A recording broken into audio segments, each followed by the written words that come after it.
In today's conversation, Frank and I sit down 3 months after the initial Twitter storm that blew up our feed and nearly derailed our entire show. At the time, it was really overwhelming. But with some distance, I think we're asking better questions. Like, why are we godless couch fucks? The answer to that and more on today's Talking Nerdy. Talking nerdy. We're just talking nerdy. With all this talking nerdy. Oh, come on, you wanna talk nerdy. Here's something else that helped was, I'm a nerd, absolutely. But I will admit, like, not every one of my friends is a nerd. So yes, I hang with Frank and I have other nerdy friends I play D&D with and everything. And they would all self-identify in a positive way as nerds.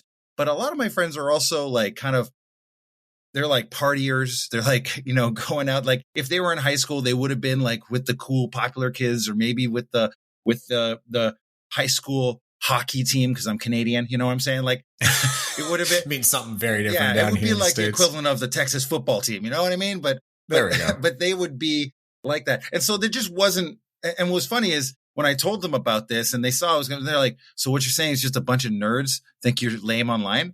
And I'm like, and I was like, who gives a shit what nerds think? And I was like, you know what? You're kind of right. I kind of forgot that, like, as much as we embrace the word nerd and we love being nerd and we love all these nerdy things and we embrace Nerdpreneur, I'm also like, there's just still that thing about it that, oh yeah, there is a reason why some people dislike nerds and why they did get made fun of and bullied. And I'm not saying it's right to do that. I'm just saying this kind of activity that I experience from them, and this kind of judgment and know-it-allness and this kind of like, we know better than all of you, holier than thou kind of bullshit that we experienced, that's a very toxic, nerdy trait that is also worthy of being like, oh, that's why so many people take it out on them too.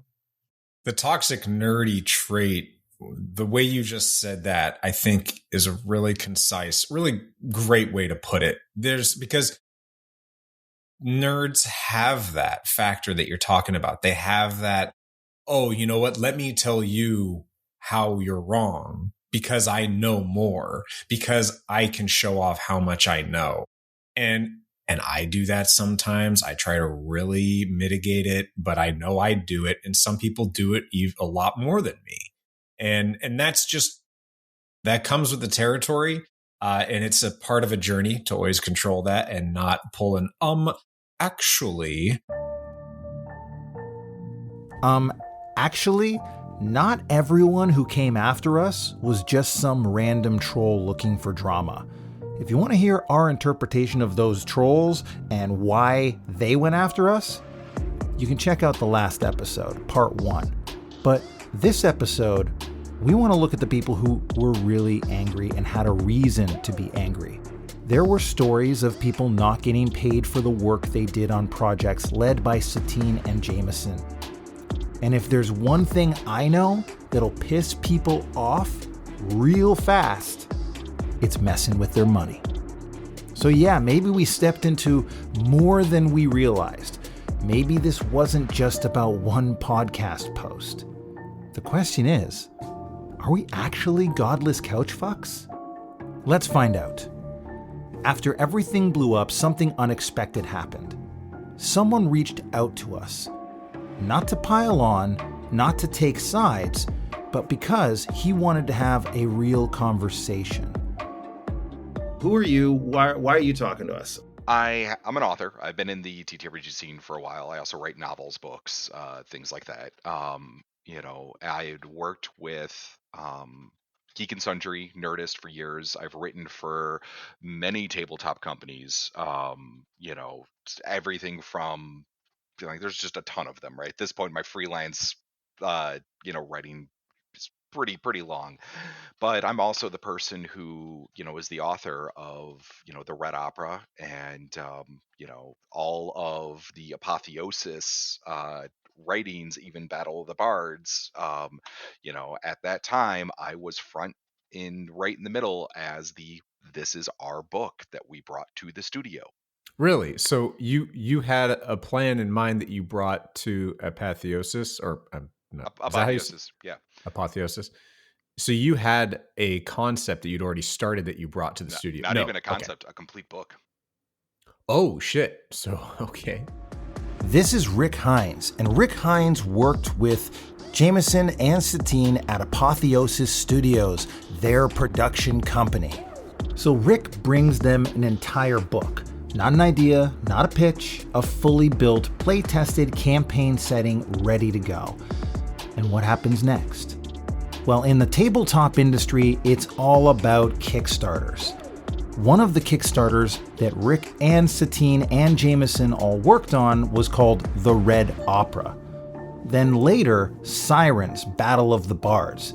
These are two big, ambitious tabletop RPG projects, both crowdfunded, both attached to Satine and Jameson's names. And at first glance, everything looks epic. Take, for example, the Kickstarter video for Sirens: Battle of the Bards.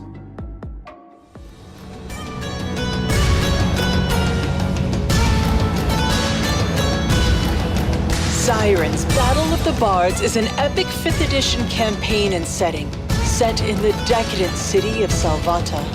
Filled to the brim with over 300 pages, 20 adventures, over 10 new bard subclasses, and countless magical items, this is a fully immersive adventure. Mystery, intrigue, and deception lurk within every dark alley. The city of Salvata features 10 districts, including battle coliseums, amphitheaters, comedy clubs, taverns, bazaars, underground magic fighting rings, a new bardic university, and much, much more. You don't need to be a bard to adventure here. All are welcome in Salvata. Dive even further into the story with our partners, Mixed Dimensions, Wormwood, Level Up Dice, Campaign Coins, and Sirenscape. With a Weave storytelling platform, Roll20, Fantasy Grounds, Shard, and Foundry VTT, you can even play virtually. With a full orchestral soundtrack, multiple endings, and new game mechanics to encourage exploration and improvisation, Sirens: Battle of the Bards places your party not only in the crucible of conquest, but at the heart of a battle for the soul of a growing empire. Will you sell out? Will the city be ground to dust? Will the heavens be lured down and open before you? Will you join the Emerald Cabal, the Rebellion, or forge your own path? The fate of tens of thousands is in your party's hands. Join our Kickstarter and inspire revolution. The Kickstarter campaign for Sirens: Battle of the Bards by Apotheosis Studios successfully raised just shy of $300,000 from just under 3,000 backers. The campaign offered a variety of reward tiers, including $1 add-on tiers, all the way up to premium tiers over $3,000. Among those premium rewards, backers had the opportunity to collaborate directly with Satine Phoenix and Jameson Stone to develop their own characters within the Sirens universe. They even had a chance to play Dungeons & Dragons with Jameson and Satine in their home. By all accounts and measures, the Sirens Kickstarter was a complete success on the front end. So what happened to Satine and Jameson in the aftermath of everything? Well, for starters, their Battle of the Bards book is seemingly not coming anytime soon, if at all. I can't guarantee anything. They promise that they will still make it, but I find that to be very unlikely. Their last update was in March, and let me remind you, this is a $300,000 project. Serious capital was invested in this book. And aside from an update where they're saying they're still working on it but don't have a definite release date back in frickin' March, yeah, nothing has happened since. And to say the least, the backers are not entirely happy. So how does this happen? How do we go 4 years and there are still people waiting for the rewards, still waiting for Sirens to be published? Well, to understand that, we have to understand the part of the tabletop RPG industry that most fans never see. So let's go back to the guy who helped pull the curtain back on this industry for us, Rick Heinz, as he explains what he thinks happened when we posted that post on Twitter. When I look at the explosion of what happened, and when you look at Twitter, TTRPG in general, it's an interesting place because there are so many people who don't actually know who are the creators of the content. Like, here's a good example. Have you guys ever played Curse of Strahd? A little bit. Yeah. I haven't played it actually, but I know a lot about Right. it. I've seen people play it, right? Who's the author? Chris Perkins is the main person, right? Okay. Isn't he? Yeah, well, he's the main person. Yeah, but not for, Curse of Strahd as the writer. Who wrote Forgotten Realms? Who created that setting? Great questions. I mean, well, you're definitely putting a spotlight on us on this one. I don't know. Right. When you mentioned you're a big fan of Star Trek, right? Melinda Snodgrass is one of the main writers of Star Trek Next Generation. Like, I can ask this question. You guys, have you ever seen Cyberpunk? Or played Cyberpunk the video game? The video game. I've heard of it, yeah. Yeah. Okay, well, you guys never played, you're not fans of it, so this one would be like totally a loaded question, but most people are like, oh, dude, Cyberpunk's so awesome. And it's like, okay, well, who made it? Cyberpunk's been out since the late 1980s by R. Telsorian Games, and Mike Pondsmith, this black dude from Detroit, created Cyberpunk, the RPG, and the Bubblegum Crisis. He's been around for years. He just got awarded. Finally, he's starting to get recognition because there has been a change in culture of acknowledging that Wizards of the Coast did something very, very damaging to the industry when they had their fall from TSR over into Wizards of the Coast. Wizards of the Coast. So who is Wizards of the Coast? Well, Wizards of the Coast is a major game publisher and a subsidiary of Hasbro, the multinational toy and game company. Wizards of the Coast, or WotC for short, is a powerhouse behind some of the biggest names in nerdy gaming. Specifically, in this case, what we're going to talk about is their ownership of Dungeons and Dragons. They do also own Magic the Gathering, the largest and most successful trading card game in the entire world, but their second most profitable part of their company is Dungeons and Dragons, the single most popular and most widely played tabletop RPG in the world. WotC owns the rules, the Forgotten Realms setting, and all associated IP, including the classes, the spells, and yes, the monsters. For example, some of these Dungeons and Dragons monsters have made their way into pop culture. Maybe you've seen the very popular show on Netflix, Stranger Things. The Mind Flayer. What the hell is that? It's a monster from an unknown dimension. It's so ancient that it doesn't even know its true home. Okay, it enslaves races of other dimensions by taking over their brains using its highly developed psionic powers. Oh my god, none of this is real. This is a kid's game. No, it's a manual, and it's not for kids. And unless you know something that we don't, this is the best metaphor. Analogy. Analogy. That's what you're worried about. Fine, but an analogy for understanding whatever the hell this is. Okay, so this Mind Flamer thing. Flayer, Mind Flayer. The Mind Flayer is directly out of Dungeons and Dragons IP, out of what WotC owns. In order for Stranger Things to use that word, Mind Flayer, they had to get permission from WotC to be able to do that. In this case, WotC seemed pretty cool, but probably because they knew Stranger Things was a big show on Netflix and was going to make their intellectual property, Dungeons and Dragons, way cool again. And it did.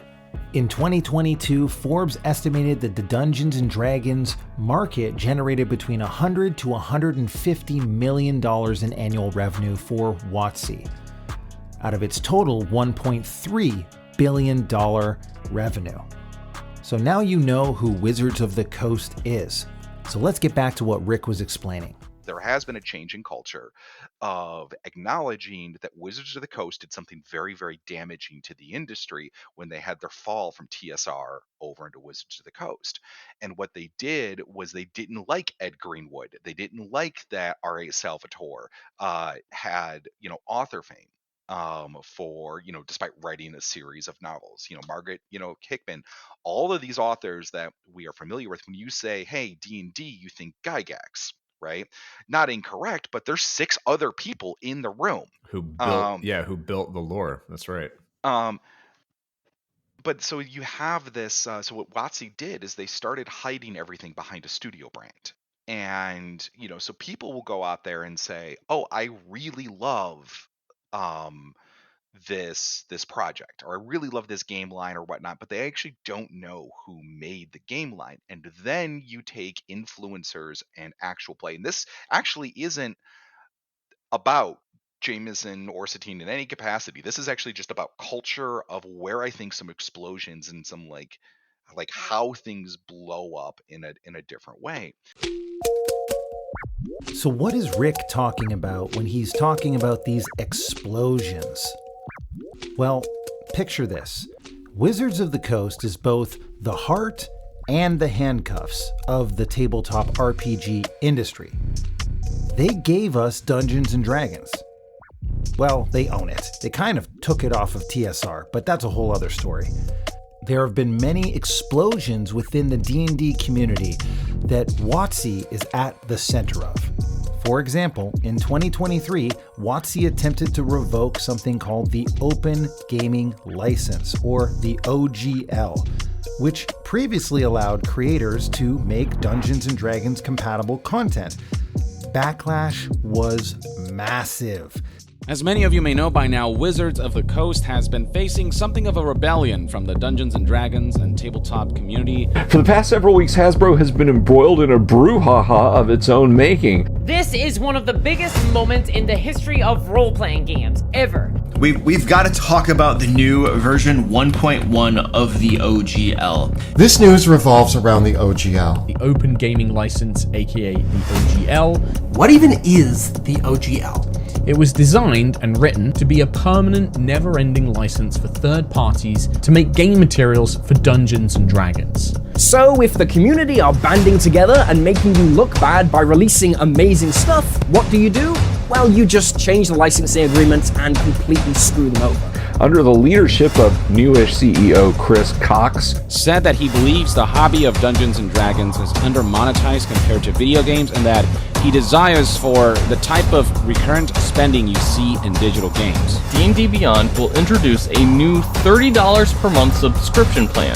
$30 per month per player? And emulate what video games do with microtransactions. Homebrew is getting banned at the base tiers. AI Dungeon Masters? WotC eventually had to reverse course on this decision because of the effect the backlash was having on their bottom line.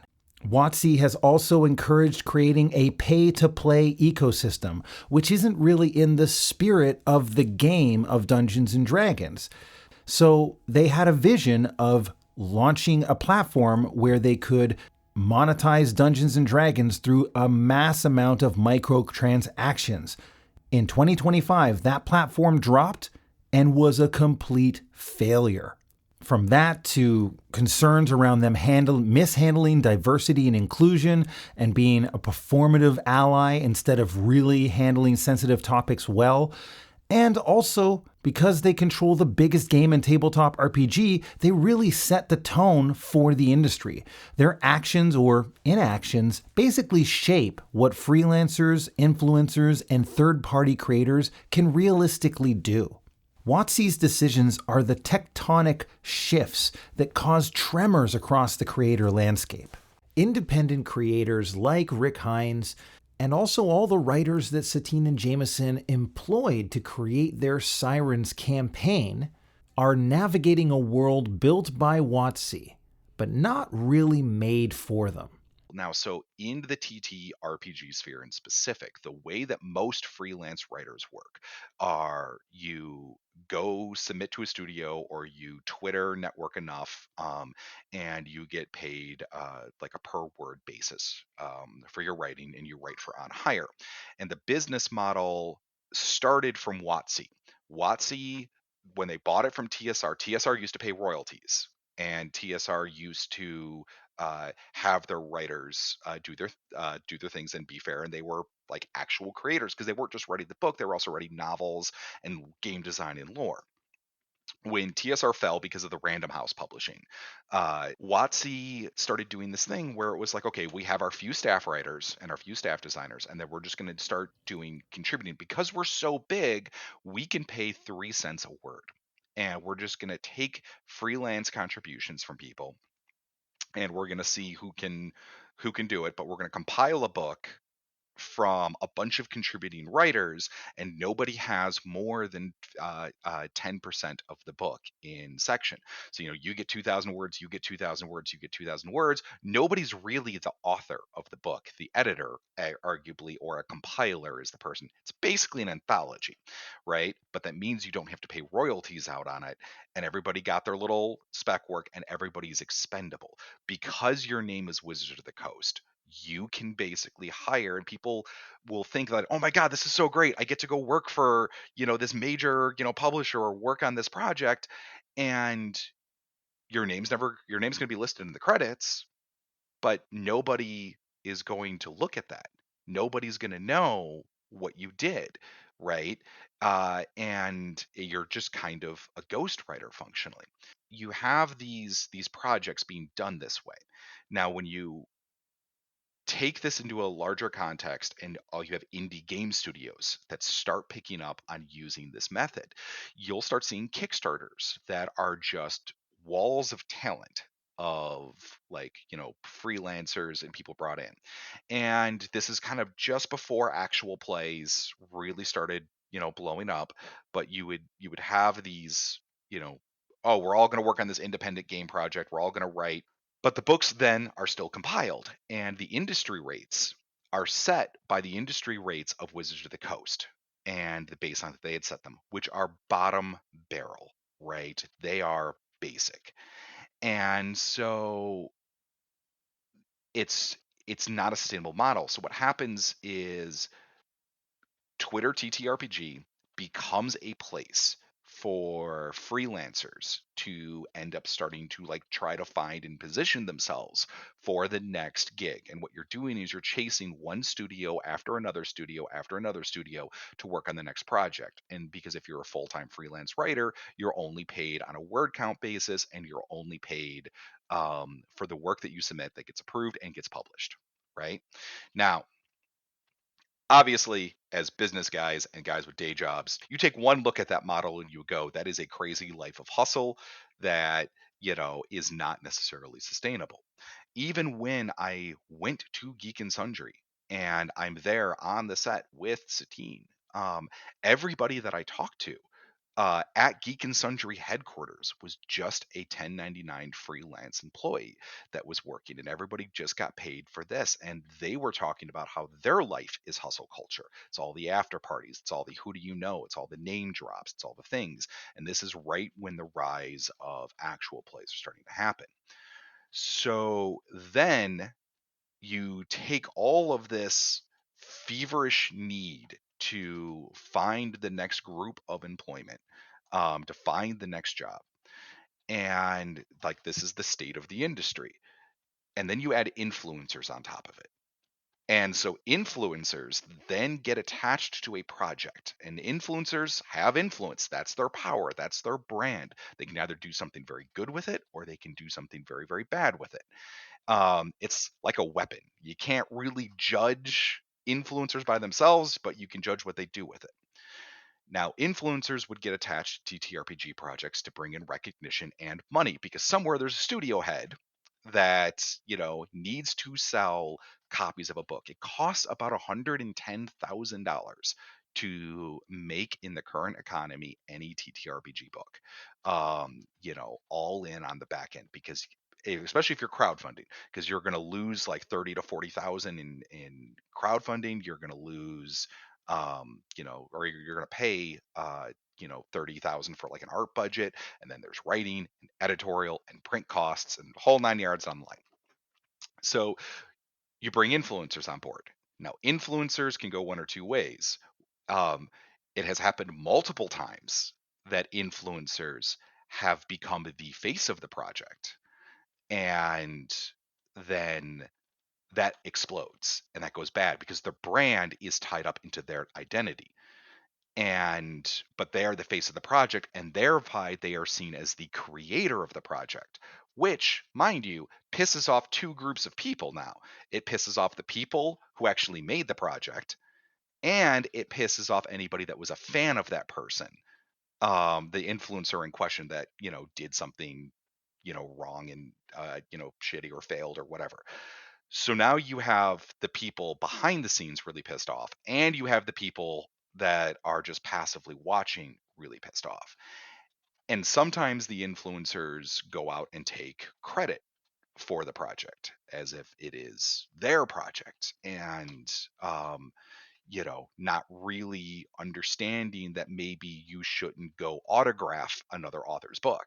Um, these things light people up. Now, with Twitter TTRPG being what it is, with a bunch of people who know everybody at different studios and are all behind the scenes, that then are all also trying to do actual plays now, and all trying to be influencers, because for a while it seemed the only way to make money is to go do actual plays and watch our streams and do our thing, and try to build that. The quickest way to build that turned into trampling other people really quick. But when somebody does blow up legitimately, it is like on fire, because everybody has a personal connection or has been burned in some way, whether or not that person who's on fire did anything of the sort to them. They could not even be intentional, like you guys getting lit up.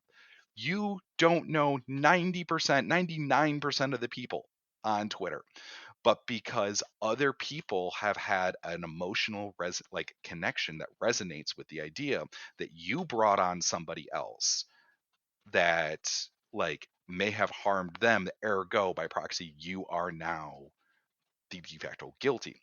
And the way that the industry there works, and how the behind the scenes is kind of a mess, it gets really ugly really fast. Can I throw out a parallel here? And so to help me kind of wrap my head around all this, because I think I understand what you're saying, and I just want to make sure. So when I was back in my acting days, I was also writing, and I got very into script writing and the industry of script writing. And I'm hearing a lot of parallels here about like someone does a spec job, someone does like, hey, I wrote this episode for Supernatural, and if you like it, please, and they go to the studio or producer and say, please buy it. Then the producers say, okay, cool, we're going to buy it, but your name's no longer on it because we're going to tweak it a little bit, and we got to like hand it to our story room, and they got to sign off on it. And they may not change a thing, but that writer signed off their name, like they signed it away, and in order to make a buck. Right. And it's very shitty for them usually. Like the producers usually, like writers, that's why the writers' strikes are always happening. It's constantly shitty. So in parallel, or like in that universe, if we had taken a producer from a show that was known for not paying like spec writers well, or even their writers' room that they've got, and we've essentially taken one of those producers and had them on the show after blowing it up. Is that similar to what? Yeah, that's okay. a really good parallel. Now, that's when you look at it, and everybody had a lot of stories surrounding them, and everybody's got their own stories, and there was some stuff that was drudged up from the past, there was some stuff that was over here, and everybody has their own tale, and it's not me to talk about each person. I always maintain, like, do I believe that they were out there intentionally being like malicious? No, hell no. Like, we were all trying to do a thing to build a studio, and from behind the scenes there was some element that made sense. I do not have time to do anything else but write and create worlds, and these are the things that I have made. David is doing artwork, and he's like the lead studio artist, and we are spending all of our time making the thing. They are to go out and sell the thing, right? There's different roles, and that teamwork, when it's working, works well. But then when it doesn't work well, things tend to go the other way. Think about Wizards of the Coast as a level 20 archmage, sitting on a hoard of intellectual property, fan loyalty, and a lot of Hasbro gold. Independent creators, like Rick Heinz and many others, they're like level 1 adventurers. They're scraping together coin from Patreon or drive-through RPG and occasional commissions, just trying to make a living in a world designed to underpay them. This presents many challenges. Number 1 is the gatekeeping gauntlet. Do you want to create something for Dungeons and Dragons? Well, you're at the mercy of their licenses. Want to build something original? Good luck. WotC dominates discovery algorithms and fan attention. WotC tried to rewrite the rules mid-campaign by revoking the Open Gaming license. That one thing would have single-handedly erased decades of third-party creators. The community rose up and nat 20'd a rebellion, but the trust and the damage was done. Then there's the loot tax that they seem to want to put on everything.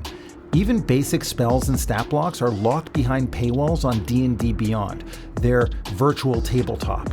Their goal as a big corporation is to squeeze more gold from the same treasure chest every single year. That's why pushing microtransactions, subscriptions, and limited digital access is their model. And most fans hate this. So what's at stake here? The indie creators like Rick Heinz and dozens of others are navigating a world built by WotC, but not made for them. They're trying to get paid fairly for freelance work, build sustainable audiences, tell new kinds of stories with new great characters, and they're also avoiding being the collateral damage when the corporate magic missiles start flying off in all directions. But every time WotC shifts the meta, whether it's a new edition, a licensing crackdown, or just some PR storm, it can wipe out years of progress for the little guys. So who's the real villain? It's not just one canceled creator. It's not just a drama thread on Twitter. It's really the entire power structure that lets the big bad evil WotC hoard the treasure while the rest of the parties eat rations and struggle for survival. That's the environment that we stepped into when we interviewed Satine. An untold amount of pressure for all of these creators was let out when we made that post on Twitter. This event has shaped us in many ways, and not only the show, but you and I on an individual level, our relationship together, the way we handle this. I mean, I was so grateful in that time that you and I were, fighting this together. I was so grateful that you and I could lean on each other and that we could talk about it. And I felt like, man, if we can handle a shitstorm like this together, like that's awesome. That's a great sign for us and what we're doing together. The other thing that probably the biggest thing to come out of all of this for me on a personal level was right now I've been for months, over a year really, I've been very conscious of how the impact, the preferences of others really impacts my actions that I take.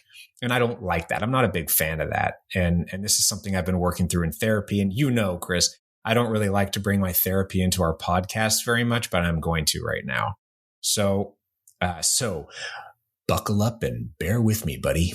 So pretty much the big thing, and I bring this up also not because it's an interesting story from my perspective, but I think it's an interesting thing that other people can relate to is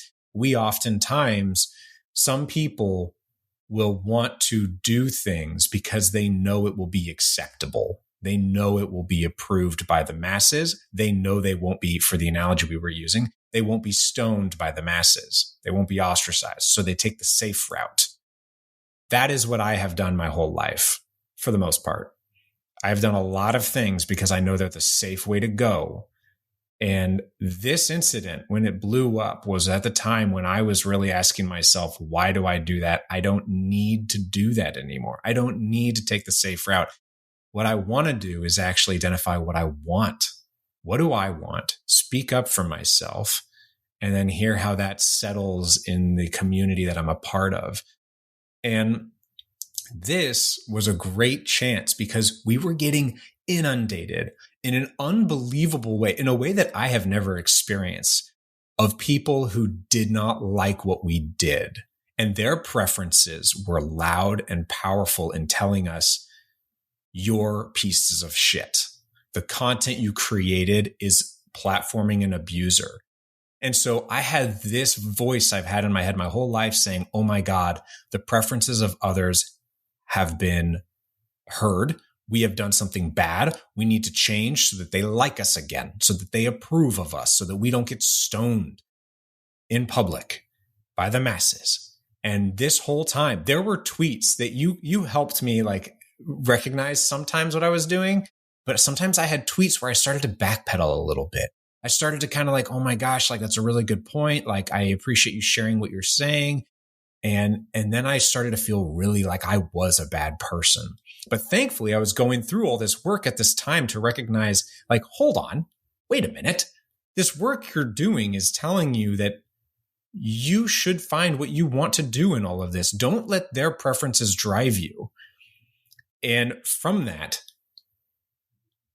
I was able to find that this has been it was honestly a crash course. This kind of like, I forget what it's called. It's exposure therapy.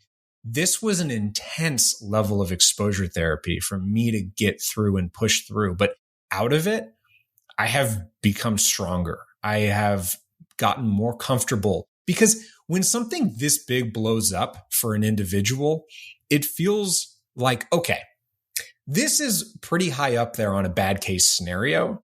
Pretty high. It's not the worst, but it's pretty high up there. And I'm okay. I came out stronger. I came out fine. Nobody got hurt. We're all good. So if that's what this looks like, then I'm okay with sharing my opinion. I'm okay with upsetting the masses a little bit and disregarding their preferences, because also we actually got some really positive comments from people. Not a lot, but we got some. And it was like today when I was going back through the comments, I found one comment in the over 200, almost 200 comments of haters. I found one guy that said, I found your podcast because of this. Interesting episode. You got a new follower out of me. And I realized we hadn't commented on that at all. So I liked it. And I just told him, thanks, man. Like, that's super awesome to hear. I hope you have a great day. And I was like, yes. And this is the thing. I mean, just perspective on that. And I appreciate you sharing, because I think that'll help people from a personal perspective, understanding you don't have to, other people's opinions don't have to become your reality. You know, this is true. Yeah. And maybe I'm just a little more practiced in it because of sales. And, you know, I am having to suck and people getting pissed off at sales people all the time. It's not personal. But I will say that when you look at the stats, there's, let's say, 86,000 people that saw the post. Only 200 of them out of those 86,000 ever made a comment, which means that they were enraged enough to pile on, or they were actually insecure or the whatever. Stats are less than that. Total 105,000 people saw us. The total comments we got was just a little under 200. Yeah. So I'm just saying, you know, I'm doing rough estimates, but my point is that there's very few. I think there's a lot of unsung people that's heard about our podcast through that, and the reason I know that is our downloads have gone up overall. And it's not just from the first month. There's actually other months where we now have consistently higher numbers of people listening. And so, yeah, I mean, did we grow from this? Kinda. And was it a sort of rough and tumble experience? Yeah, a little bit. What I did like what you said is, like, you know, I was working on this in my own life at the time, you know, the ability to kind of separate my own, you know, mentality around, you know, making other people happy versus like what I want, and that nuance. And the thing I have noticed in life is that whenever we really get committed to change and really get committed to a newer version of ourselves, that is growth, right? Life loves to test us. and ask us, are you really committed? Because anytime I've ever had a bigger goal, like I'm going to double my income this year, or I'm going to hit this sales goal, or I'm going to, whatever it is, like I'm going to become a better partner and a more emotionally understanding and empathetic person, whatever it is that I've had, that then life throws challenges. That's when you have the fight with your partner. That's when, the hardest sales, your car breaks down.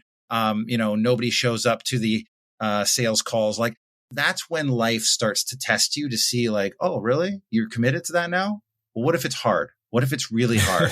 What if you actually really had to be committed to it? Will you? Because that's what life does. And it tests people who aren't really committed and shows them where they're supposed to be. And we have to ride through those really challenging moments. We have to remain committed so that we get to the other side as a person of growth. Yeah, I want to add up to that. The being committed, that was a big takeaway for me as well out of this, like building onto the idea of I've heard their preferences. They were upset. The world hasn't ended. Great. And then the next step for me was I want to continue to identify what I want, and I want to continue to be okay with upsetting certain people and knowing that some people will be upset. Some people will like it. Either way, I'll be okay. And when it comes to opinions, actually forming them and sticking to them, because for me, actually having an opinion is what has been a challenging experience throughout my life due to various conditions. I was not given the freedom to have opinions because oftentimes they would lead to situations where I would be disappointed if I had an opinion. So due to mental survival, emotional survival, I just stopped having opinions. And now, and I know other people are in that boat. I know it. And so when you finally start to get back in touch with, I want to have opinions. I want to have preferences because I'm a human too. I deserve to have these wants recognized and addressed. And so when it comes to doing something in the public sphere, it's very scary because you're going to get blowups like this occasionally. But as long as they are opinions that I feel confident, I know the why, and the why is really important. If I know the why, then I'm willing to stand my ground. But there's a balance because you can't just be all like steadfast about the why. You also, I want to be open-minded at the same time. So steadfast in my understanding of why gives me a solid foundation, but at the same time, still being open to reasonable conversations with rational people when they are rational, as opposed to a lot of the Twitter haters we had that were not rational. They just wanted to spew some emotional vomit on us. Yeah, it's not a reasonable discussion. It's just a chance to get attention. I am of the opinion now, and back when this happened 2 months ago, I was, even saying things to you about, man, I really don't want to upset these people anymore. Like I really want us to be mindful and compassionate and kind to them. And I definitely believe compassion is the cornerstone, compassion and empathy. But at the same time, these assholes didn't express any of that towards us. They did not have any compassion. They just wanted to spew on us. And I am like, okay, that's so not compassionate. Like, why should I give them that energy in return? No, and also like there's something about the nerd brain too that is, like we were saying, very on one side amazing because you get people who are, well, like any of the people we've interviewed before, like a Monkey DM, like an Andres from Mud Lab who's obsessed about pottery, or like Cheryl, who's obsessed with outdoor wear, who she's an outdoor wear nerd, right? There's an obsessive, awesome quality towards being a nerd that allows them to go into these fields, obsess about the information, create a higher level of, say, knowledge or strategy or quality or product, and then bring it to other people, and they want to pay them for it. But the other side of that, and this is something I learned from some podcast somewhere, I heard it, but you don't get a gift without a temptation. And so the gift of the nerd is that they have this obsessive passion that leads towards skill, that leads towards, strategy and sales in a business, right? But then the temptation with that is the temptation that goes along with that, I think, is judgment when there's people, when things are like, there's a judgment that goes to it, or a morality, I guess, around those things where like you feel like you own it, like it's yours.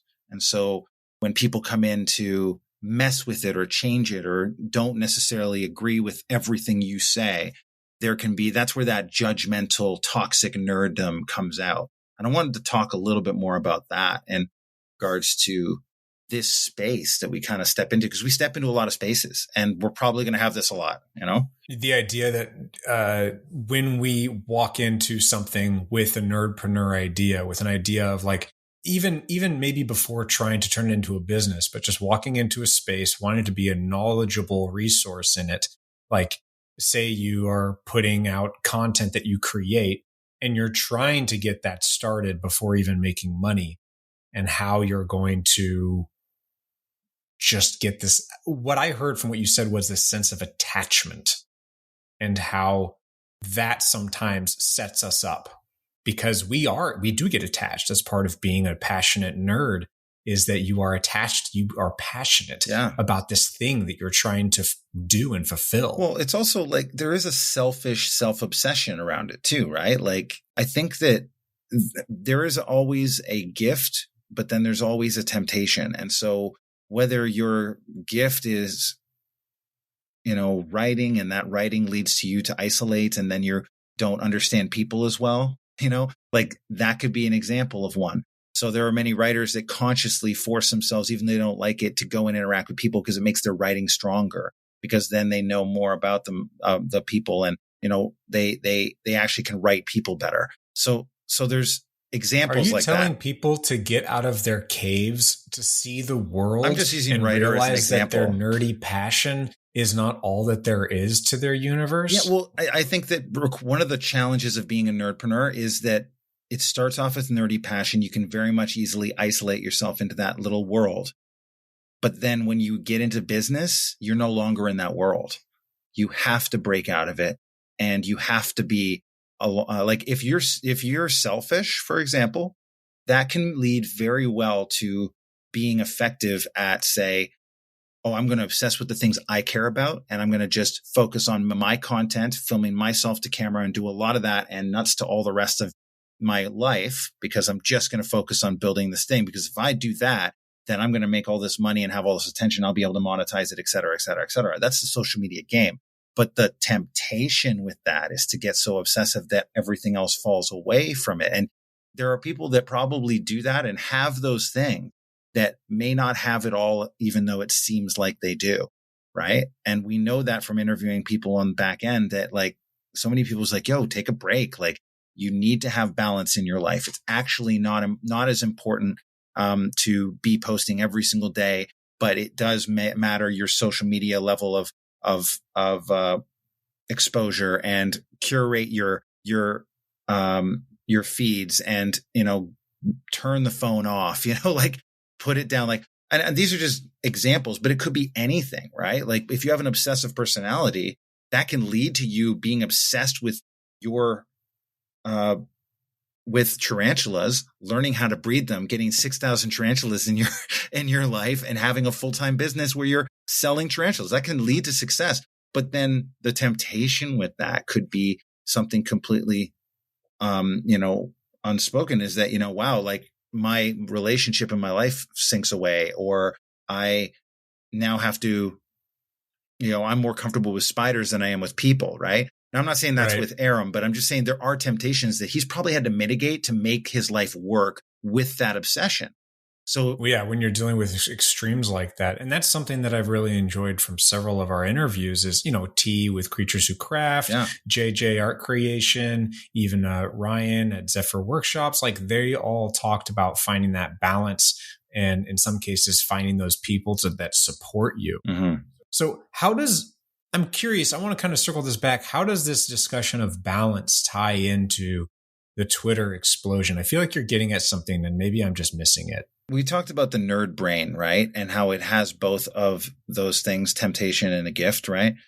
And I think a lot of the people where being willing to shit on people for gains in Twitter, that has a consequence too.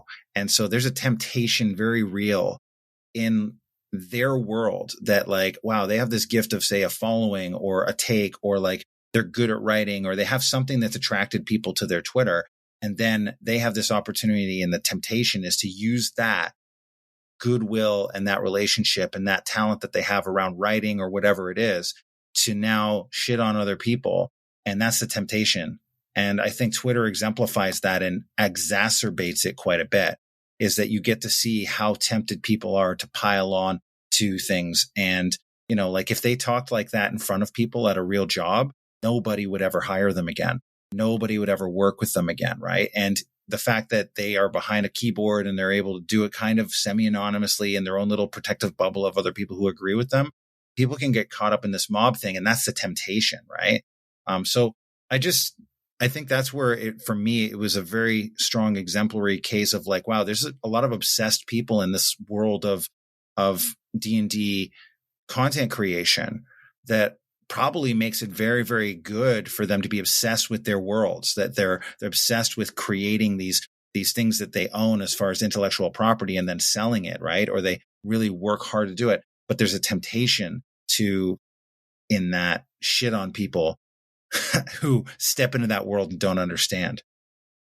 Yeah, the obsession is another interesting facet of the obsession. Is the only way you become an expert in something quickly is by obsessing.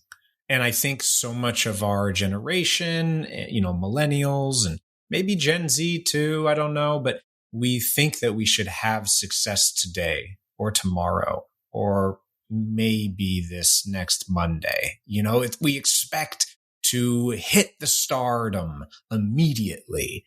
And so people have this desire to excel and grow as quickly as they can. And the downside of that is you're going to look for any way you can to grow rather than just looking for that way to provide value. And, you know, we got accused of that by like doing the gotcha journalism or trying to, you know, use this as a clickbaity thing. Like, I get where they're coming from. Like, and you and I have talked about this in other places.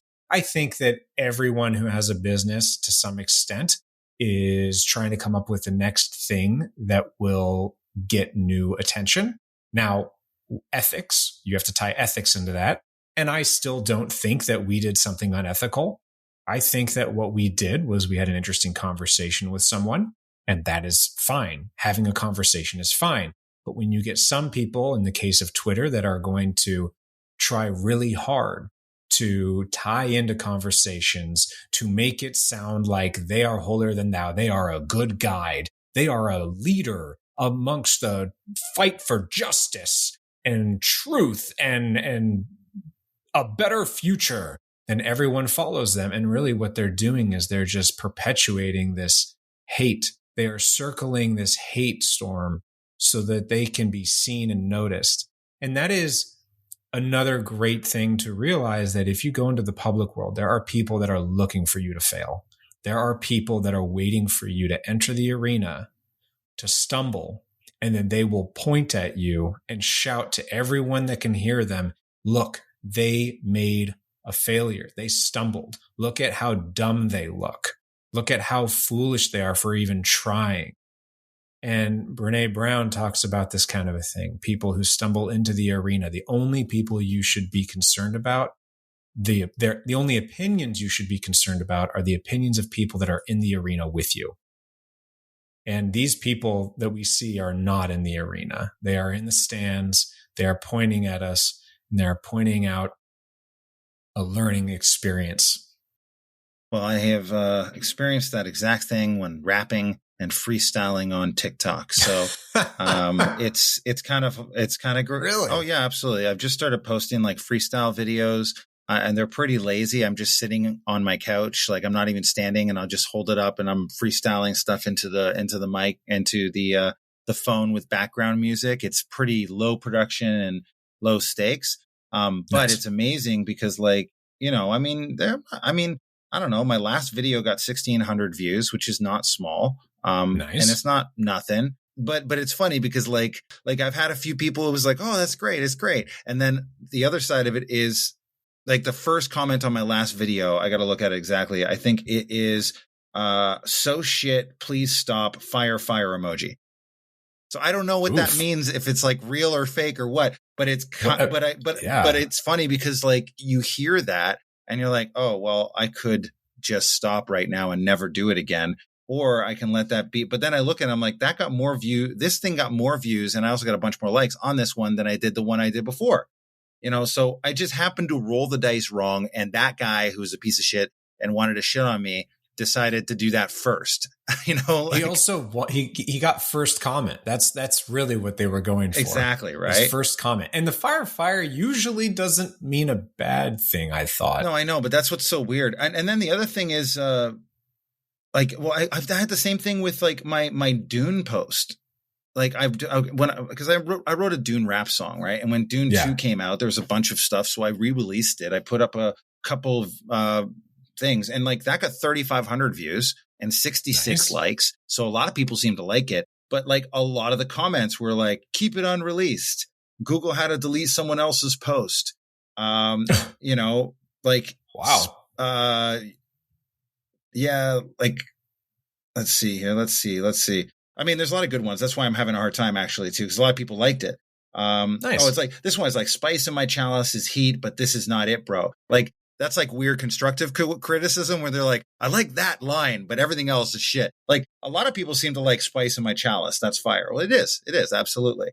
But I'm just saying, like, there's a lot of things that you could, when you're stepping into the public light, you're inviting people to just give you their opinion. And if you spend a bunch of time talking to people about their comments or wondering what people think, as an artist, which I think we all have our art form. And that's why I say I'm talking about this like from music, which is very personal. And it's very, you know, it's very easy for people to say, well, you have to just shut the fuck up about and do your own music because you're going to find your fans. I would rather be hated. In order for some people to like us, you have to have some people to hate us. Like you're going to have some people who love you and you're going to have some people who hate you. Right. And I think that's what we achieved with our last post and our Satine interviews. We got a lot of people who hate us. And then we also got some people I think love us out of it.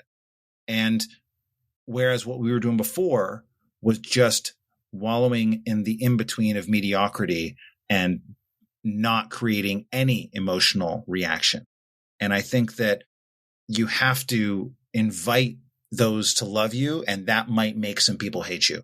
So I'm okay with it. Is my long form version of saying, you know, similar to the way I'm making music right now. It's like you just have to step into the arena. And if I worry too much about what everyone else is saying and thinking as like, you know, the roll of the dice of the TikTok comment, I'm going to stop making music and I'm not going to actually do the thing I want to do with my heart and move it out that way. And we all have our art. And whether that art is making a podcast like what we're doing here, or if it's launching products like, you know, some people have that art around marketing. Some people have an art when it comes to selling things. Some people have an art when it comes to creating props, for example, like mimic books, or some people have an art when it comes to creating fairy wings, or an art when it comes to breeding tarantulas. Like, what is your art? That's what nerdpreneurdom is. It's about creating and finding that art. And when you do, you've got to be willing to step into the arena and be hated and loved at the same time for your art. There are going to be people outside of the arena who really just won't ever like what we do. And that's something I've had to be okay with. And I am. It's hard. It's still a journey, but I've definitely grown a lot in these last 2 months alone, because a lot to do with this big shitstorm. So thanks, Twitter. We come to you with gratitude for what you gave us. And we're also very gracious to anyone who's listening. And we'll link to a bunch of stuff in the show notes. So if you want to know more about the context around the Satine situation, we'll put that in. We'll link to the episodes we're referring to if you want to listen to them. We'll also link to maybe the Twitter storm. So if you want to see what people are saying about us. What I wanted to, I just wanted to shout out that if folks are listening to this and they would actually like to help us, please leave us reviews to help combat the negative reviews we got from these people who didn't even listen to our show. They did not listen to us. They just didn't like the fact that we interviewed Satine, and we have tanked, especially on Apple Podcasts. We are fighting our way out.